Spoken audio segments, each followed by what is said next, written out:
नमस्कार दोस्तों, आपका स्वागत है। हमारे संस्था से जुड़ी एक दीदी है और उसने अपने अनुभव कुछ इस तरीके से कहे हैं। ये जो अनुभव है दोस्तों, वो मुझे लगता है कि हम सबके लिए बहुत ही ज़्यादा महत्वपूर्ण है, लेकिन ये उनके लिए बहुत ज़्यादा दिलासादायक है जिन्होंने किसी अपने को खोया है। तो उन्होंने भी अपने पिताजी को खोया और वो बहुत दुखी थी उनके लिए। वो ऐसे कहते हैं कि उसके पूरे जीवन में उसको किसी से भी इस तरीके से प्यार नहीं मिला। पूरी ज़िंदगी में उसके पिताजी ने उसके लिए बहुत कुछ करने की कोशिश करी और बहुत उसको अच्छे से रखने की कोशिश करी, और वो पिताजी से दूर हो जाने के बाद बहुत ही ज़्यादा दुखी थी। उसने अनुभव इस तरीके से कहे हैं कि वो एक बार बहुत दिनों से वो ध्यान कर रही है, और वो एक बार जब ध्यान कर रही थी तब उसके आंखों के सामने उसने ये कहा कि एक बादलों से एक परी, बादलों जैसे एक बहुत ही अच्छी दुनिया थी वो। और उस दुनिया में उसने इस तरीके से कहा है कि वहाँ पर बहुत ही ज़्यादा शांति थी, वहाँ बहुत सारी आत्माएँ थी। वो जो बादल थे वो इतने सुंदर वहाँ पर दिख रहे थे, जैसे एक बहुत ही सुंदर स्वर्ग जैसे। और उसके बाद उसने ये कहा है दोस्तों, वो जो जगह थी वो एक सुंदर आश्रम जैसे दिख रही थी, जैसे एक बहुत ही पवित्र, जैसे गौतम बुद्ध या फिर ऐसे जो पवित्र लोग हैं वो एक जगह पर अगर रहे और वहाँ पर जितनी शांति होगी उनके पवित्रता से, वहाँ पर जितना पवित्र वातावरण होगा वैसा वहाँ पर था। और उसके बाद दोस्तों उसने अपने पिताजी को देखा। उसके पिताजी को देखने के बाद वो बहुत ही खुश हो गई। उसके पिताजी भी इसको देखकर उन्होंने स्मित हास्य किया, और उन्होंने कहीं ना कहीं उनके हाथ में कोई एक चीज़ थी, ऐसी वो दीदी कहती है, और वो उस चीज़ को बहुत ही अच्छे से ठीक करने की कोशिश कर रहे थे, क्योंकि उनको अपने बेटी को, इस दीदी को देनी थी वो चीज़। और इस तरीके से प्यार भरी नज़रों से वो उसको देख रहे थे। उसके जो पिताजी थे दोस्तों वो वहाँ पर बहुत ही खुश थे, और उसने बाद में इस तरीके से उसको अंदेशा हुआ कि उसके दादी और उसके दादाजी भी उस दुनिया में हैं। वो अपने ही कुछ काम में थे, उन्होंने डायरेक्टली इसको कुछ संदेश नहीं कहे, लेकिन इस दीदी को ये भी एहसास हुआ दोस्तों कि उस दुनिया में ऐसे भी लोग थे जो आज इस दुनिया में नहीं है, लेकिन वो वहाँ पर उसको अंदेशा हुआ कि वो वहाँ पर कहीं ना कहीं है, लेकिन डायरेक्टली इसके साथ उनकी बात नहीं हुई थी।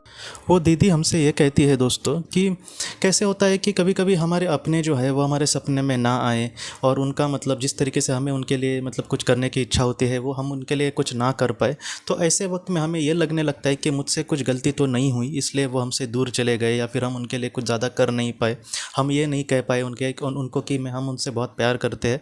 तो इस दीदी का भी अपने पिताजी को लेकर कुछ ऐसे ही हुआ था, और उसके वो कभी सपने में भी नहीं आए, इसलिए उसको बार बार यही लगता था कि मेरी ही कुछ गलती होगी, इसलिए मेरे पिताजी मुझसे नाराज़ है और वो मेरे सपने में नहीं आते। लेकिन उस दुनिया में जब उसने अपने पिताजी को देखा तो वो बहुत ही खुश थे अपने बेटी को लेकर, और वो इस दुनिया में भी बहुत खुश थे। कहीं ना कहीं वो दीदी ये कहती है कि वो जो खुशनुमा एहसास था उसको हम शब्दों में बयां भी नहीं कर सकते। और उसके बाद वो दीदी हमसे ये कहते हैं कि वहाँ पर बोलने के लिए शब्दों का प्रयोग नहीं किया जाता, वहाँ पर जैसे आपके मन में कुछ विचार है और वो आपको सामने वाले को कहना है, तो आप बहुत ही स्पष्टता से और बहुत ही अच्छे तरीके से सामने वाले को वो कह सकते हैं, और उतनी ही स्पष्टता से वो भी सुन सकता है।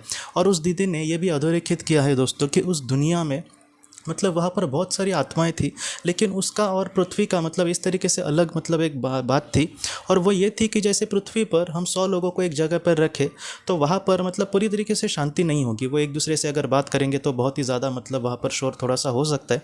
लेकिन उस दुनिया में एकदम पूरी तरीके से शांति थी, और उस दुनिया में ऐसा कुछ भी नहीं था जो हमें बहुत ही ज़्यादा भीड़ है तो थोड़ा सा बोरिंग लगे। वहाँ पर उल्टा वहाँ पर इतनी अच्छी शांति थी, और वहाँ पर दोस्तों सारे जो लोग थे उनके मन इतने पवित्र थे, या फिर वो दुनिया ही इतनी पवित्र थी कि ऐसे लग रहा था कि जैसे हम हमेशा के लिए वहीं पर रहे, या फिर हम इन सारी चीज़ों से बहुत कुछ सीखने की कोशिश करें। तो इस तरीके से उस दीदी को दोस्तों अनुभव हुआ था, और आखिर में भी उसने यही कहा है कि ये जो अनुभव है इसके कुछ ही ऐसे शब्दों में हम बातें कह सकते हैं, लेकिन वो जो ओरिजिनल एहसास उसको हुआ उसको हम शब्दों में बयां नहीं कर सकते। तो ये जो कहानी है कहीं ना कहीं हमें यही सिखाती है, हमारी सब्सक्राइबर परिवार के एक दीदी की ये कहानी है, कहीं ना कहीं हमें यही सिखाती है दोस्तों कि हमारे जो अपने हैं वो इस दुनिया में बहुत ही खुश होंगे, और अगर आपको वो सपने में नहीं दिखते या फिर उनका कुछ आपको एहसास यहाँ पर पृथ्वी पर नहीं होता, तो इसका ये नहीं है कि वो आपसे रूठ गए हैं, या फिर आपने आपके हाथों से कुछ बड़ी गलती तो नहीं हुई। तो इसका ऐसा ज़रा भी नहीं है, वो कहीं ना कहीं हमेशा आपके साथ है। बस अब अपने हम अपने दुख में, अपने काम में,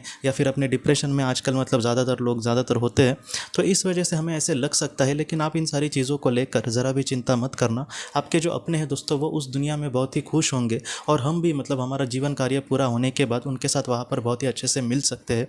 और ऐसे समय में बहुत सारे लोग ये भी कहते हैं कि हम उनके लिए क्या करें, हम ऐसा पृथ्वी पर क्या करें कि उनको खुशी मिले। तो हम पृथ्वी पर बहुत ही अच्छी ज़िंदगी अपनी जीने की कोशिश करें। जैसे बहुत लोग इस तरीके से भी सोचते हैं कि मैं भी इस दुनिया से चला जाऊँ तो वहाँ पर मैं उनके साथ खुश रहूँगा। तो ऐसा नहीं है। हमारा जीवन जो कर्तव्य है उसको हमें बहुत ही अच्छे से हमेशा पूरा करने की कोशिश करनी होगी। और हमारे जो अपने हैं वो भी हमसे यही चाहेंगे कि जीवन का जो भी कर्तव्य है बहुत ही अच्छे से हम पूरा करें और उसके बाद वहाँ पर मतलब नैसर्गिक तरीके से जाए। इससे क्या होगा कि हमारी आत्मा ने हमारे लिए जो भी चीज़ें मतलब चयन की है या फिर हमारी आत्मा को जो भी चीज़ें मतलब करना महत्वपूर्ण है उसे हम पृथ्वी पर बहुत ही अच्छे से करेंगे। तो हमारी आत्मा के साथ साथ उनकी आत्मा को भी बहुत खुशी मिलेगी कि हाँ, हमारा कोई अपना है वो इस तरीके से मतलब जीवन को समझ गया है और वो बहुत ही अच्छे कर्म करके जीवन में आगे बढ़ रहे। तो आप भी अपने मतलब किसी अपने को लेकर जिनको कि आपने खोया है तो उनको लेकर आप ज़रा भी चिंता मत करना दोस्तों। वो बहुत ही सुंदर दुनिया में होंगे और उनका जो आशीर्वाद है दोस्तों वो भी वहाँ से हमें ज़रूर देते होंगे और हमारे जीवन में उसको लेकर हमें मतलब आगे बढ़ने के लिए बहुत मदद मिलेगी। इसलिए आपके जो अपने हैं उनको लेकर आप ज़रा भी चिंता मत करना। आपके जो अपने हैं वो हमेशा आपके साथ है दोस्तों। तो दोस्तों हम अपने अगली वीडियो में किसी नए विषय को लेकर मिलेंगे। तब तक आप अपने परिवार का ख्याल रखना। आपका बहुत बहुत धन्यवाद। ज़िंदगी की रोशनी ये एक कंसल्टेंसी है जो ऐसे लोगों को मदद करने की कोशिश करती है जिन्होंने किसी अपने को खोया है या फिर जो लोग अपने जीवन में बहुत ही ज़्यादा दुखी है। जो लोग इस संस्था के साथ जुड़ते हैं उन्हें पास्ट लाइफ रिग्रेशन की ऑडियोज़ भेजी जाएगी जिससे घर बैठे वह पास्ट लाइफ रिग्रेशन का अभ्यास कर सकते हैं और उन्हें 5 मेडिटेशन ध्यान की भी ऑडियोज़ भेजी जाएगी और इसके साथ साथ उन्हें PDF किताबें भेजी जाएंगी जो हिंदी और अंग्रेज़ी में है, जो मोबाइल पर या फिर लैपटॉप पर आप उसे पढ़ सकते हैं और 10 ऑडियो बुक्स भी आपको भेजी जाएंगी। तो दोस्तों अगर आप इस संस्था के साथ जुड़ना चाहते हैं तो कृपया इस नंबर पे व्हाट्सएप मैसेज करें। आपका बहुत बहुत धन्यवाद।